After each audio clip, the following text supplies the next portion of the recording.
Inshallah be silame fo la ilaha illallah. E Allahumma ya Rabbi sete jonge ni alate. Inshallah be silame fo la ilaha Fo illallah. E Allahumma ya Rabbi sete jonge ni alate. Fo inshallah be silame. A'udhu billahi minash shaitanir rajim. Bismillahir rahmanir rahim. Chers téléspectateurs de la MTA, Assalamu alaikum wa rahmatullahi wa barakatuh. Bienvenue dans notre émission Islam, un message universel. Aujourd'hui, nous allons discuter du modèle politique idéal en islam. Selon les enseignements du Saint-Coran, quelle forme de gouvernance doit être adoptée? Pour nous éclaircir sur ce sujet, nous avons fait appel à des de nos missionnaires qui vont nous parler et de nous faire comprendre sur nos questions. Notre premier missionnaire invité est Oustaz Touré Hussein et notre deuxième invité est Oustaz Loré Tidjane. Oustaz Touré, assalamu alaikum wa rahmatullah. Assalamu wa rahmatullahi wa barakatuh.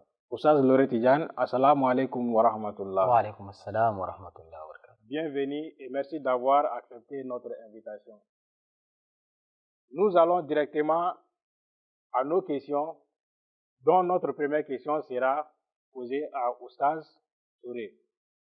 Oustaz Touré, quel système politique doit-on adopter selon les enseignements du Saint-Coran? La ilaha illallah wahdahu la sharika lah wa nashhadu anna Muhammadan abduhu wa rasuluhu. Amma ba'd fa a'udhu billahi minash shaitanir rajim. Bismillahir rahmanir rahim. Je vous dirais merci pour cette très belle question. Vous savez, le Saint-Coran ne donne pas un système politique particulier de gouvernance, mais il ne recommande pas aussi ni la démocratie, ni le socialisme, ni la monarchie, ni la dictature. Mais ce qui est beaucoup intéressant, vous savez, l'islam innove sur le principe directeur selon lequel les affaires gouvernementales ou politiques doivent être conduites. Et en plus, l'islam impose une condition, quel que soit le régime. C'est-à-dire, le régime en place doit faire un grand effort à remplir toujours les obligations avec justice, sympathie et égalité. Raison pour laquelle le Saint-Coran nous dit wa iza hakimtum bayna nas an tahkumu bil adli.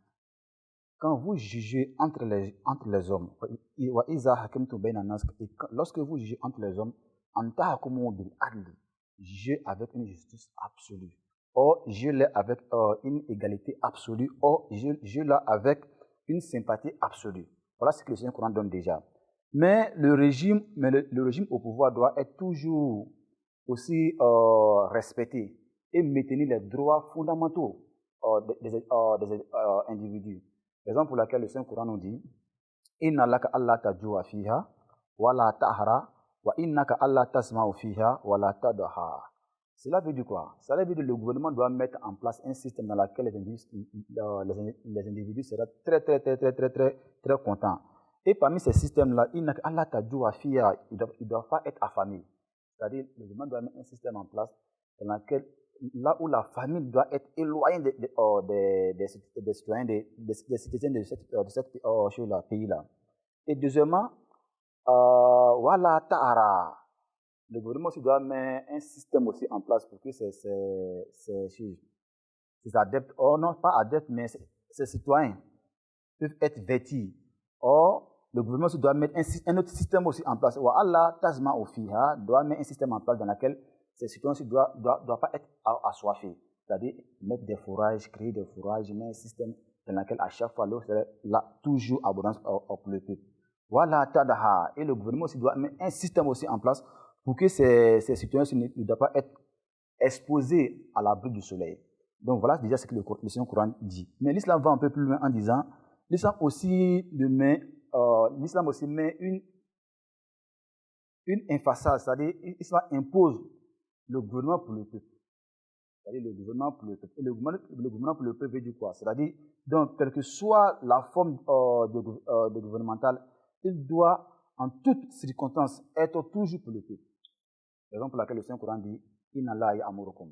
Et Dieu vous ordonne an tu'addul amanat ila ahliha, de céder les charges à qui de droit. Donc celui-là qui peut gérer, donner le choix, la place de gérer.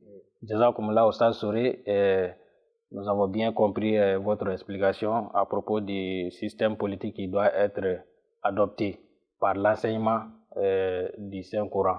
Donc vous avez aussi parlé de la personne qui doit être à la gestion pour mettre ce système au travail. Et pour cela, pour choisir ces leaders, comment nous devons faire, Inch'Allah, notre seconde question sera à Oustaz Loré, qui est quelles sont les conditions à respecter lors de l'élection des représentants selon le Saint-Coran. لا إله إلا الله وحده لا شريك له وأشهد أن محمدا عبده ورسوله أما بعد فأعوذ بالله من الشيطان الرجيم بسم الله الرحمن الرحيم السلام عليكم ورحمة الله. Alhamdulillah, je vous remercie pour la question, à savoir selon le Saint-Coran, selon les enseignements islamiques, voilà, donc quelles sont les conditions à respecter lors de l'élection des représentants. Il est très important de préciser que selon les enseignements de l'islam ou bien selon le Coran, parce que vous savez, le Coran, en parlant, Dieu ne regarde pas les races, ni les couleurs, non. Dieu donne des principes généraux à tout le monde, que tout le monde peut adopter, que tout le monde peut pratiquer. Voilà ce que le Coran fait. Le Coran ne parle pas que comment les Arabes le font, non.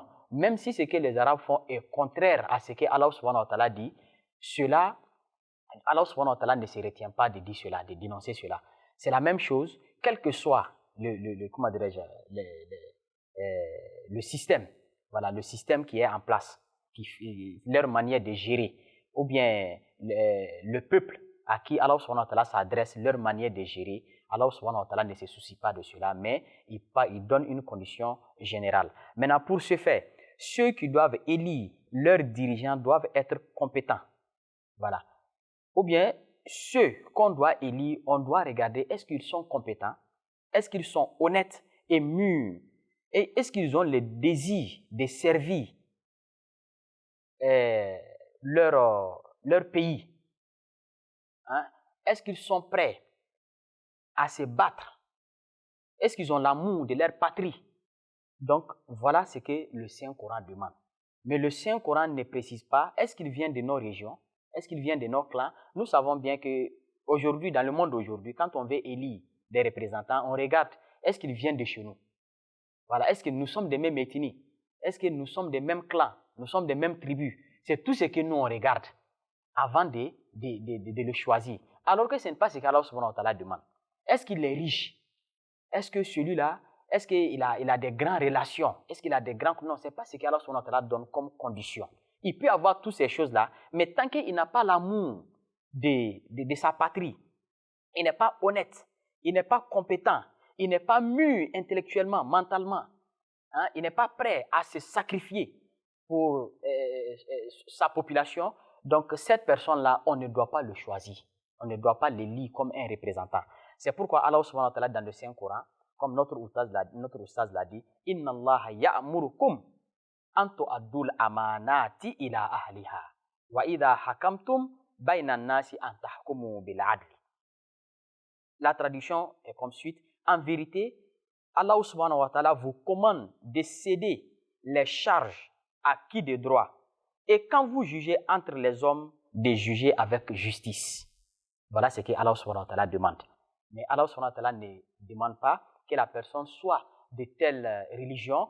Vous savez, le temps évolue. C'est vrai, quand on va dire cela, les gens vont dire, mais quand on regarde dans l'histoire de l'islam, tous ceux qui étaient des califes ou bien qui ont dirigé sous les khulafas, bon, la majorité d'entre eux, ou bien tous, ils étaient des musulmans. Mais si le Coran dit cela, est-ce qu'ils ont fait le contraire de ce que le Coran dit? Mais le temps évolue. Quand le Coran dit quelque chose, pourquoi? C'est pourquoi on dit que le Coran est un livre éternel.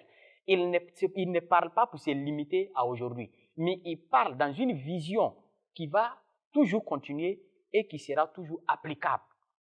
Maintenant, selon le temps et selon les contextes, donc vous regardez comment est-ce que vous devez l'appliquer. C'est pourquoi quand le Coran parle, il donne toutes ces options-là. Donc voilà ce que le Saint-Coran nous donne. Donc, quel que soit le système politique qui est en place, donc ce qu'ils doivent faire, ou bien comment est-ce qu'ils doivent élire les représentants, voilà ce qu'ils demandent. Ne demandez pas forcément qu'on soit de même système politique, parce qu'il est de mon parti, donc on doit le choisir. Non, ce n'est pas ce que le Coran demande, même s'il n'est pas de ton parti. Mais si tu sais que cette personne-là, il est compétent, il faut le choisir. Je vais donner l'exemple de Sayyidina Yusuf, alayhi salam.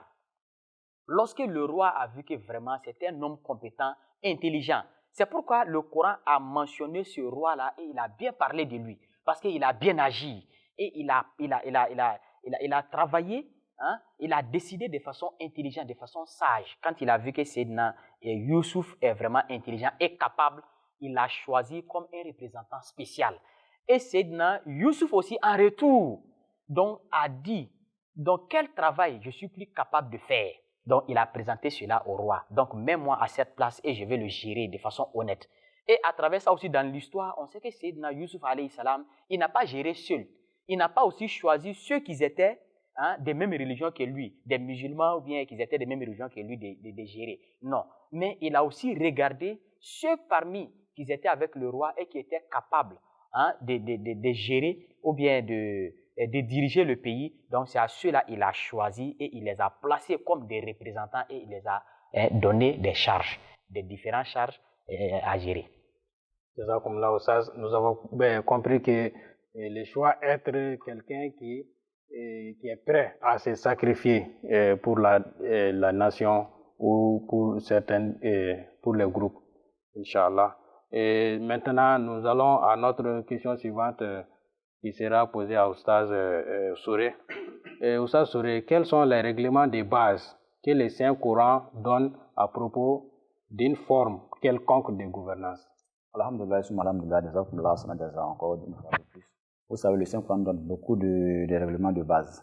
Mais parmi ces règlements de base, là, je vais essayer de me focaliser sur 5 règlements de base. Vous savez, le Coran est un livre très parfait et très intéressant. Dans un monde musulman ou dans un monde laïque, si ces principes-là sont bien compris, vous savez, ce monde-là aura beaucoup de la paix. Maintenant, parmi ces régimes de base-là, qu'est-ce que le Coran énonce? Vous savez, le Saint-Coran demande à l'État à chaque fois de protéger l'honneur et la vie et les biens de ses citoyens. Raison pour laquelle le même verset que le frère a cité là, le verset encore revient. Inna Allah ya'murukum, je vous commande, an tu'addul amanati ila ahliya, de serrer les charges acquis de droit. Donc voilà déjà ce que le Saint-Coran nous demande. Maintenant, deuxièmement, vous savez, le Saint-Coran nous demande, quand on parle du Saint-Coran, pas de l'islam en général, parce que ce qui dit que le Saint-Coran parle de l'islam. Et l'islam demande aux dirigeants de toujours agir avec justice entre les individus et les peuples. Raison pour laquelle le Saint-Coran nous dit wa iza hakamtu bayna nas, et quand vous jugez entre les hommes, c'est pas entre les autres êtres, mais bayna nas, entre les hommes, an ta'kumu bil adli, jugez avec la justice absolue. Cela me fait rappeler un verset coranique. Dieu dit ya ayyuhallazina amanu, ô vous qui croyez, kunu qawamina lillahi bil qisti, soyez fermes en appliquant la justice. Shuhada lillah, et soyez témoins en Allah. Wallahu ala anfusikum, même si ça serait contre toi, même si ça serait contre toi, awul walidain, oh tes parents, même si ça serait contre tes parents, awul akrabin, oh tes proches parents. Donc voilà un peu ce que l'islam nous demande. Maintenant, l'islam va encore plus loin en demandant aux juges, au gouvernement de régler les affaires, toutes les affaires qui viennent là, d'essayer de les régler. Donc les affaires nationales doivent être réglées ou au moins de la consultation. C'est-à-dire, quand il y a un problème, tu dois former une assise. Là, tout le monde vient se retrouver et on discute de cela. Par exemple, dans le Saint-Coran, il y a eu plusieurs versets dans la sorte de Shura, Dieu nous dit « Wa shawirhum fil amri ». Quand il y a un problème, venez nous asseoir, vous allez discuter entre vous. Donc, quand la patrie a besoin, tout le monde doit venir, on va faire une assise. Quand il y a un problème, venez s'asseoir pour qu'on puisse discuter. Voilà ce que le Saint-Coran aussi demande aussi à l'État. Maintenant, ce qui est beaucoup intéressant, le quatrième point fondamental, c'est quoi? L'État aussi doit mettre en sorte que la liberté de religion doit être absolue. La liberté de religion doit être absolue. C'est-à-dire chacun doit être libre de pratiquer sa religion. L'islam n'a jamais obligé une personne ou un individu à adhérer à l'islam. Depuis autant de prophètes Mustafa sallallahu alayhi wa sallam, jusqu'à nos jours, l'islam n'a jamais oublié. Raison pour laquelle l'islam dit quoi? L'islam dit la ikraha. La ikraha, il n'y a pas de contrainte, il n'y a pas d'obligation dans la religion. C'est-à-dire que chacun est libre de faire sa religion. Dans un pays laïque, l'islam demande à tous les adeptes de venir en participer. Et je vais en finir avec le cinquième point parce que le temps nous manque. L'islam demande aussi au gouvernement de mettre un système sanitaire là où la santé doit être organisée. C'est-à-dire aujourd'hui avec, quand on regarde le Mali un peu, aujourd'hui avec le problème les palus là. Donc il faut mettre un système sanitaire pour que les gens puissent être piqués, vaccinés et donner des traitements pour que les citoyens puissent être en l'aise. Donc voilà un peu ce que l'islam donne comme quelques régimes de base que la population ou le gouvernement doit mettre en place. Oustaz, merci de nous avoir éclairci sur cette question. Et nous retournons vers Oustaz Loré Egen. Pouvez-vous nous donner d'autres règlements de base à ce sujet? Oui, Alhamdulillah Rabbil Alamin, comme notre frère l'a si bien dit, l'islam est une religion universelle et une religion éternelle, comme ça a été déjà traité dans les épisodes précédents. Donc pour cela, l'islam aussi a touché chaque aspect. Donc maintenant, nous sommes en train de parler des aspects politiques ou bien des aspects de base, des aspects de gestion d'une nation ou bien qu'un gouvernement peut adopter envers ses citoyens. Donc les gens peuvent être beaucoup étonnés que mais le Coran a touché tous ces aspects-là. Parce que selon eux, le Coran ne fait que parler de faire les ablutions, faire la prière, aller faire le mariage, si quelqu'un est décédé, voilà ce qu'il faut faire, etc., payer les sacrifices, faire tes choses. Non, alors que même l'islam parle de côté économique. Comment est-ce qu'il faut gérer l'économie? Il faut que le système économique soit équitable et géré de façon saine. L'islam a insisté sur cela. L'islam aussi insiste aussi à dire que les citoyens de ce pays-là doivent vivre en sécurité et en parfaite harmonie et surtout de façon libre. Voilà, de façon libre. Donc, comme on le sait aussi, quand on parle de la liberté, voilà, on doit aussi savoir que là où toi, ta liberté commence, c'est là pour l'autre aussi c'est limité. Là où pour toi aussi va se limiter, c'est là pour l'autre aussi va commencer. Dans le respect, quand on parle de liberté, il faut que ça soit aussi dans le respect. Le Coran a insisté dessus. C'est pourquoi le Coran a ordonné aux musulmans de ne pas insulter les idoles des autres peuples, de ne pas le faire. Merci beaucoup pour le verset. Wala tasubbu alladhina yad'una min dunillah fa yasubbu Allah adwan bighayri ilm. Donc, il parle de respect mutuel entre vous. Lakum dinukum waliya din. À toi, ou bien à vous, votre religion, et à moi, ma religion. Que chacun se respecte. C'est pourquoi le Coran, quand le Coran avait permis aux musulmans de prendre l'épée, de se défendre, il dit de protéger tous les lieux d'adoration. C'est dans Surat al-Hajj, si vous cherchez le verset, vous allez trouver que le Coran n'a pas dit non de protéger l'islam. Non. Ou bien de protéger les musulmans, non. Il dit mais de protéger les lieux d'adoration, que chacun soit libre d'adorer comme il le veut, d'adorer quoi il veut, qui il veut. Maintenant, en ce qui concerne maintenant la religion, la liberté d'expression aussi, l'islam insiste là-dessus. Il faut que dans un pays, il faut que chacun soit libre de s'exprimer. Il faut laisser chacun dire ce qu'il veut dire. Il faut laisser celui qui veut critiquer de critiquer. Mais le Coran insiste dans le respect. Dans le respect, il revient à chaque fois. Donc le Coran aussi, même touche le côté, si par exemple s'il y a un conflit dans un pays, comment est-ce qu'il faut le gérer? Le Coran dit Donc, il faut traiter les ennemis avec équité. Même en combattant, le Saint-Prophète sallallahu alayhi wa sallam a insisté. Si vous combattez avec votre ennemi et qu'il jette son épée, il faut le laisser. Il ne faut pas dire non, non, non, c'est parce qu'il a vu je suis plus fort que lui, c'est pourquoi il a jeté son épée. Il dit non, il faut le laisser. Il ne faut pas insister. Si tu le combats et qu'il fuit, il ne faut pas le poursuivre, laisse-le partir. Il a déjà jeté l'éponge, il faut le laisser. Il ne faut pas dire non, obligatoirement, je dois le tuer parce que c'est mon ennemi. Non. L'exemple est que l'un des compagnons, grand compagnon du Saint-Prophète sallallahu alayhi wa sallam, a combattu un ennemi, il l'a mis à terre, il était prêt à l'achever, il l'a craché au visage. Quand il l'a fait, il s'est levé et il a donné d'eau. Mais l'ennemi s'est levé, il a dit, viens, tue-moi, finis-moi. Il dit, non, non, non, pourquoi je vais te tuer? Il dit, non, tu m'as déjà mis à terre. Il dit, non, moi, mon combat, ce n'était pas pour moi-même. Mais lorsque tu m'as craché au visage, j'ai senti une haine contre toi. Donc j'ai vu que ça, c'était une question personnelle. J'ai vu que non, je ne me combats plus pour la liberté de la religion, mais je me combats maintenant pour moi-même. Donc je préfère te laisser.